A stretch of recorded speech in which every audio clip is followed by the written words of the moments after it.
ভিক্ষুকের মতো হাত বাড়াইলাম, তুমি যদি ক্ষমা না করো, কে আমাদেরকে ক্ষমা করবে? কে আমাদের মাফ করবে? ভিক্ষুকে একজনের কাছে ভিক্ষা না পেলে আরেকজনের কাছে পায়, এক দুয়ার থেকে বিতাড়িত হলে আরেক দুয়ারে যায়। তোমার দরবার থেকে যদি মাহরুম হয়ে যায়, বিতাড়িত হয়ে যায়, কার কাছে যাব?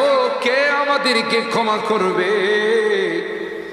মালিক রে, কাঙ্গালের মতো হাত বাড়াইলাম, তওবা করতেছি, আর জীবনে কোনোদিন নামাজ ছাড়ব না, আর জীবনে কোনো গুনাহ করব না,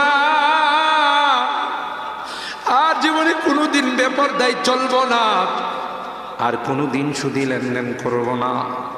কিয়ামতের কঠিন ময়দানে